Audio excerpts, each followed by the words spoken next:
Finally the bat is over now. 12 ವರ್ಷದ ನಂತರ long way to decade ಆದಮೇಲೆ Karnataka bulldozers CCLನ ಗೆದ್ಬಿಡ್ತು ಹೋಗ್ರು.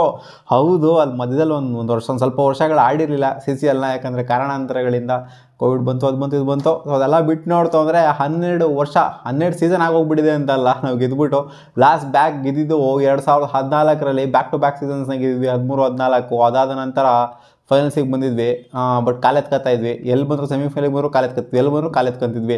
Format ಬೇರೆ ಚೇಂಜ್ ಆಗಿತ್ತು. ಇವಾಗ ಮತ್ತೆ T20 ಫಾರ್ಮೆಟ್ನ ರಿಕವರ್ ಮಾಡ್ಬಿಟ್ಟು ತಗೊಂಬಂದಿರೋದ್ರಿಂದ ಇದನ್ನು ಸ್ಟಾರ್ಟಿಂಗಲ್ಲೇ ಹೇಳಿದ್ದು JK ಅವರು ಹೇಳಿದ್ದು ಸ್ಟೇಟ್ಮೆಂಟ್ ಇನ್ನೂ ನನಗೆ ನೆನಪಿದೆ.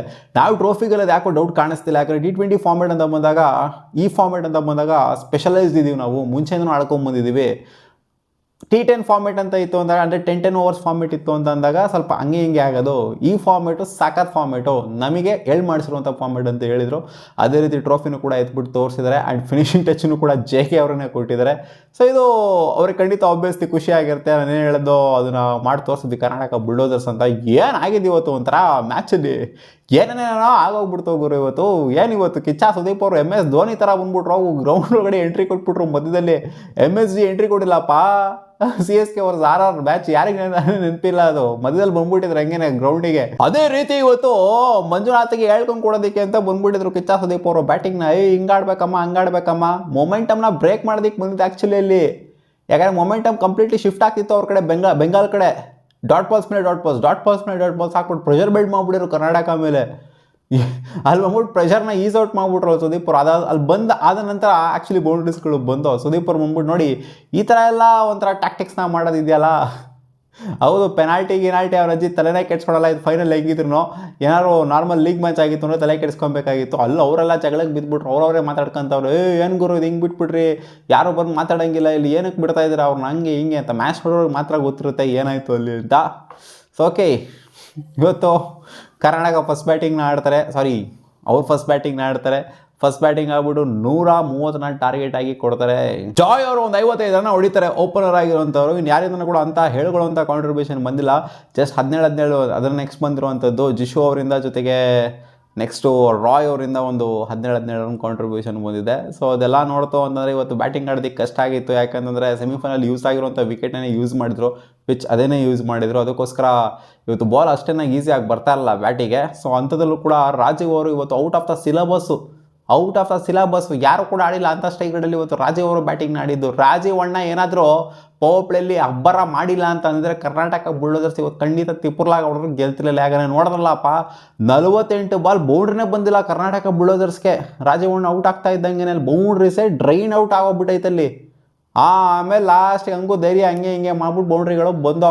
ನಮ್ಗೆ ಅಟ್ ಸಮ್ ಪಾಯಿಂಟ್ ಹೆಂಗಾಗ್ಬಿಟ್ಟಿತ್ತು ಅಂದರೆ ಬುಡಕ್ಕೆ ಬಂದ್ಬಿಡ್ತಾ, ಲಾಸ್ಟ್ ಓವರ್ಗೇನಾದ್ರು ಬಂದ್ಬಿಡ್ತದ ಈ ಮ್ಯಾಚು ಅಂತ ಅನ್ಕೊಂಡಿದ್ವಿ. ಆಮೇಲೆ ಮಂಜುನಾಥ್ ಅವ್ರು ಯಾವಾಗ ಫ್ರೋರ್ಗಳನ್ನ ಹೊಡೆದ್ರು 1-2-3, ಅವಾಗ ಕಾನ್ಫಿಡೆನ್ಸ್ ಬಂತು, ಇಲ್ಲಪ್ಪ ಜೀವ ಬಂತು ಮತ್ತೆ ಮ್ಯಾಚು ಅಂತ. ಅವಾಗಲೇ ಸುದೀಪ್ ಅವ್ರು ಯಾವಾಗ ಡಾಟ್ ಪಾಲ್ಸ್ ಆಗ್ತಾ ಇದ್ವು ಅಲ್ಲಿ, ಅವಾಗಲೇ ಸುದೀಪ್ ಅವ್ರು ಎಂಟ್ರಿ ಕೊಟ್ಟಿದ್ದು ಗ್ರೌಂಡ್ಗೆ. ಇರಾಮ ಸ್ವಲ್ಪ ಮೊಮೆಂಟಮ್ನ ಬ್ರೇಕ್ ಡೌನ್ ಮಾಡೋಣ, ಇಲ್ಲಿ ಯಾಕೋ ಈ ಕಡೆ ಹೋಗ್ತಾಯಿದ್ದೆ ಮ್ಯಾಚು ಅಂತ ಎಳಾಡೋಣ ಸ್ವಲ್ಪ ಅಂತ ಎಂಟ್ರಿ ಕೊಟ್ಬಿಟ್ಟು ಎಲ್ಲ ಹಾಳು ಮಾಡಿ ಹಾಕ್ಬಿಟ್ರು ಹಂಗೇನೆ. ಅವ್ರಿಗೂ ಗೊತ್ತು ಮೊಮೆಂಟಮ್ ಶಿಫ್ಟ್ ಅನ್ನೋದು ಕ್ರಿಕೆಟಲ್ಲಿ ಆಗುತ್ತೆ, ಅದು ಈ ಥರ ಅಂತ ತೋರಿಸ್ಕೊಂಡು ಕೊಟ್ಟರು ಕಿಚ್ಚ ಸುದೀಪ್ ಅವ್ರಿಗೂ ಗೊತ್ತಾಯಿತು. ಇದು ಮೊಮೆಂಟಮ್ ಬ್ರೇಕ್ ಆಯಿತು, ನಾವು ಇಲ್ಲಿ ಗೆಲ್ಲೋದಕ್ಕಾಗಲ್ಲ ಅಂತ ಬೌಂಡ್ರಿಗಳು ಬರ್ತಾ ಇದ್ದಂಗೆ ಗೊತ್ತಾಗೋಗ್ಬಿಡ್ತು. ಬಟ್ ಆದರೂ ಬೆಂಗಾಲ್ ಟೈಗರ್ಸ್ ಆಡಿದಂಥ ರೀತಿ ಏನಿದೆ, ಅಷ್ಟು ಲೋ ಟೋಟಲ್ 130 ಹೊಡೆದ್ರೂ ಕೂಡ ಡಿಫೆಂಡ್ ಮಾಡ್ಕೊಳಕ್ಕೆ ಬಂದರು. ಆ ಕಾನ್ಫಿಡೆನ್ಸ್ನ ಬಿಡಲಿಲ್ಲ ಅವರು. ಬೇರೆಯವ್ರಾಗಿದ್ರೆ ಬಿಡೋಗರು ಸೋಲ್ತೀವಿ ಅನ್ನೋ ಥರ ಬಂದ್ಬಿಡೋದು, ಮೈಂಡ್ ಸೆಟ್ ಬಂದ್ಬಿಡೋದು ರಾಜೀವ್ ಹೊಡಿತಾ ಇರಬೇಕಾದ್ರೆ. ಬಟ್ ರಾಜೀವ್ ವಿಕೆಟ್ ಆದಮೇಲೆ ಯಾವ ಥರ ಅವ್ರು ಕಮ್ಬ್ಯಾಕ್ ಮಾಡೋದು ಇದ್ರಲ್ಲ, ಸಾಕಾದಾಗ ಕಮ್ಬ್ಯಾಕ್ ಮಾಡಿದ್ರು ಬೆಂಗಾಲ್ ಟೈಗರ್ಸ್ ಅವರು. ಬಟ್ ರಾಜೀವ್ ಅಣ್ಣಂಗಂತೂ ಕ್ರೆಡಿಟ್ ಕೊಡಲೇಬೇಕು ಗುರು. ನಿರೂಪ್ ಜೊತೆ ಓಪನ್ ಮಾಡ್ತಾರೆ, ನಿರೂಪ್ ಬೇಗನೆ ಔಟ್ ಆಯಿತು ಅಂತಂದರೆ ಕಡೆಯಿಂದ ರಾಜೀವ್ ಅಣ್ಣ ಆಲ್ಮೋಸ್ಟ್ ಕ್ಲೋಸ್ ಟು 10 ಓವರ್ವರೆಗೂ ಇದ್ಬಿಟ್ಟು ನಾಯಿಡಿ ಪೀಡಿ ಚಚ್ಚಿ ಇವತ್ತು ಸೆಂಚುರಿ ಬರುತ್ತೆ ಅಂತ ಅನ್ಕೊಂಡಿದ್ದೆ. ಅವರು ಸೆಂಚುರಿ ಹೊಡೆಯೋ ಇಂಟೆಂಟಲ್ಲೇ ಇದ್ದಿದ್ದು.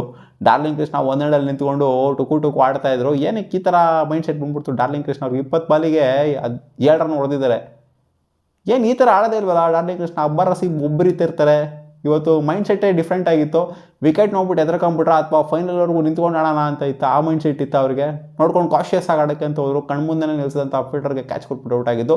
ಒಟ್ನಲ್ಲಿ ಟ್ಯಾಕ್ಟಿಕಲಿ ನೋಡ್ತು ಅಂದರೆ ಬೆಂಗಾಲ್ ಟೈಗರ್ ಸಿಕ್ಕಾಪಟ್ಟೆ ಫೀಲ್ಡ್ ಸೆಟ್ ಆಗಿರ್ಬೋದು, ಎಲ್ಲ ಒಂಥರ ಸಿಕ್ಕಾಪಟ್ಟೆ ಸಖತ್ತಾಗಿ ವರ್ಕ್ ಮಾಡಿದ್ದಾರೆ. ಹಂಗೆ ನೋಡೋಗೋಯ್ತು ಅಂತಂದರೆ ಬೆಂಗಾಲ್ ಟೈಗರ್ಸು 1 ಮ್ಯಾಚನ್ನು ಕೂಡ ಸೋತಿಲ್ಲ ಈ ಟೂರ್ನಮೆಂಟಲ್ಲಿ. ಕರ್ನಾಟಕ ಬುಲ್ಡೋಸರ್ಸು ಕೂಡ 1 ಮ್ಯಾಚನ್ನು ಕೂಡ ಸೋತಿರಲಿಲ್ಲ. 2 ಡಿಸರ್ವ್ಡ್ ಟೀಮು ಬಂದಿದ್ದು ಫೈನಲ್ಸಿಗೆ. ಆ್ಯಂಡ್ ಎರಡೂ ಕೂಡ ಸಿಕ್ಕಾಪಟ್ಟೆ ಕಿತ್ತಾಡಿದ ನಂತರ ನೋಡಿ ಪೈಪೋಟಿ ಹೆಂಗಿತ್ತು ಅಂದರೆ ಏನು ಬೇಕಾದ್ರೂ ಆಗ್ಬೋದಾಗಿತ್ತು ಗುರು ಮ್ಯಾಚಲ್ಲಿ. ಮತ್ತೆ ಕಮ್ಬ್ಯಾಕ್ ಮಾಡಿದ್ರು ಮಾಡ್ಬಿಡ್ತಾರೆ. ಅಂದರೆ ಮಾಡಿದ್ರು ಇನ್ಫ್ಯಾಕ್ಟ್ ಬೆಂಗಾಲ್ ಟೈಗರ್ಸ್ ಅವರು ಬಂದ್ಬಿಡ್ತಾರೆ ಮುಂದಕ್ಕೆ, ಡಿಫೆಂಡ್ ಮಾಡ್ಬಿಡ್ತಾರೆ. ನಾವು ಗೊತ್ತಿಲ್ಲ ಇನ್ನೊಂದು 2 ವಿಕೆಟ್ ಬಿತ್ತು ಅಂದ್ರೆ ಹಂಗೆ ಆಗ್ಬಿಡುತ್ತೆ ಅಂತ ಅನ್ಸ್ಬಿಡುತ್ತೆ ನನ್ನ ಹತ್ರ.